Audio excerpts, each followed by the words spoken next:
Olá, meu nome é Isabela Bruno de Almeida, sou estudante do 8º semestre do curso de Direito do Centro Universitário Barão de Mauá, em Ribeirão Preto, São Paulo, e hoje vim aqui falar um pouquinho sobre o meu artigo que foi escrito, submetido e direcionado ao GT número 1, que versa sobre direitos fundamentais e cidadania.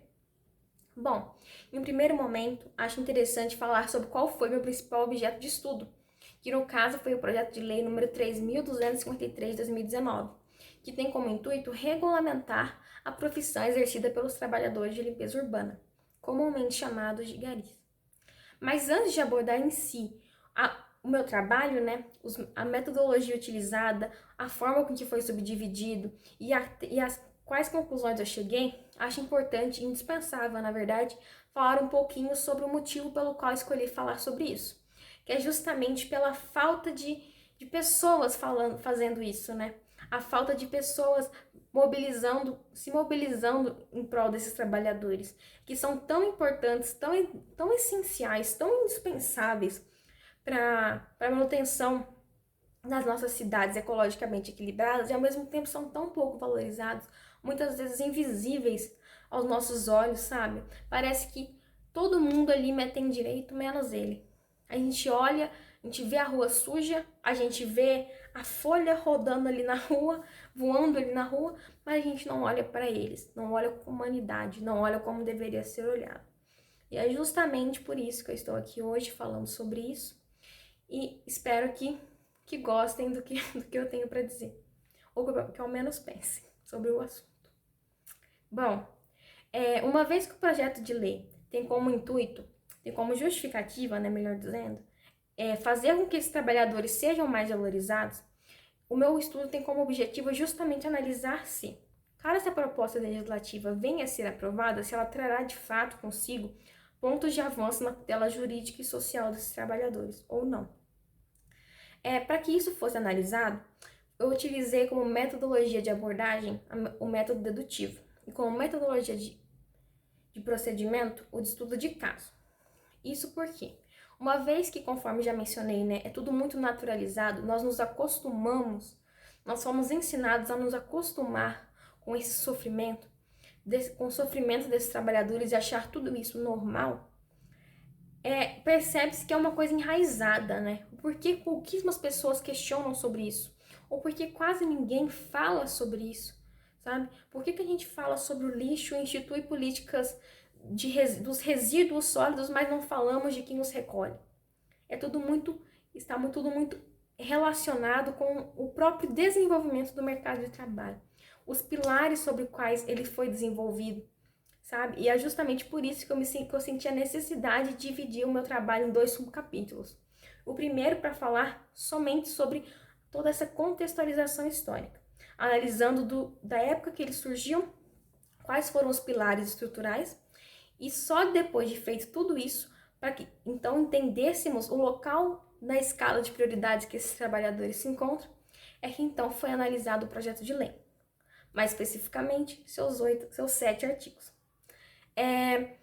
Feito isso, foi constatado que, sim, de fato, o projeto de lei trará consigo avanços, caso venha a ser aprovado nos moldes que hoje se encontram, sendo eles 3.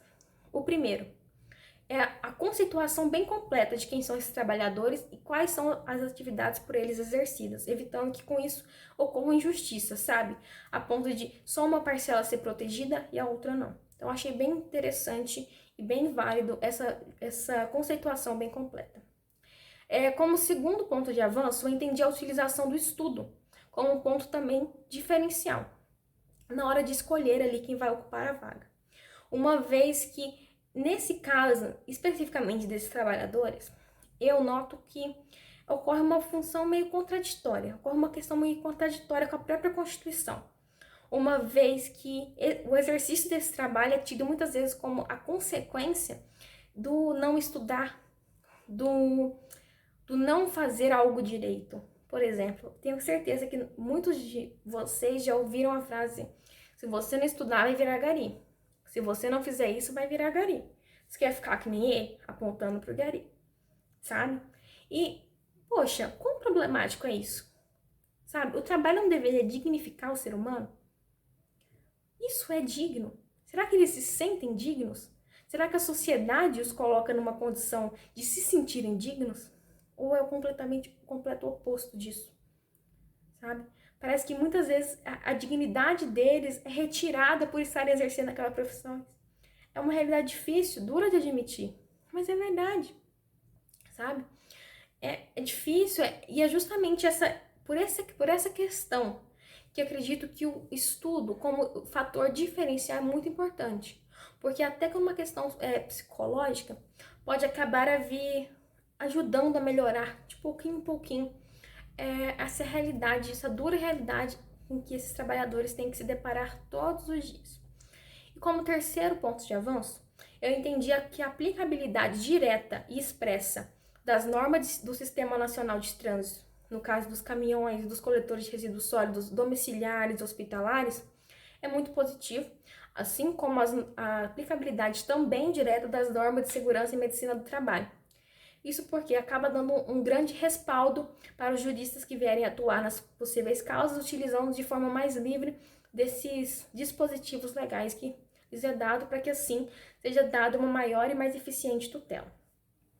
Só que, por fim, mas não menos importante, pelo contrário, foi constatado que para que esses 3 pontos de avanço sejam abarcados pelo manto da efetividade, é indispensável que o Estado atue fiscalizando, impondo e incentivando a população, as empresas privadas e públicas também, né, a aderirem essa norma, esse projeto de lei, né, caso venha a virar norma, para que assim, de fato, consigamos fazer com que esses trabalhadores se sintam mais dignos, mais felizes e mais protegidos no exercício do seu trabalho.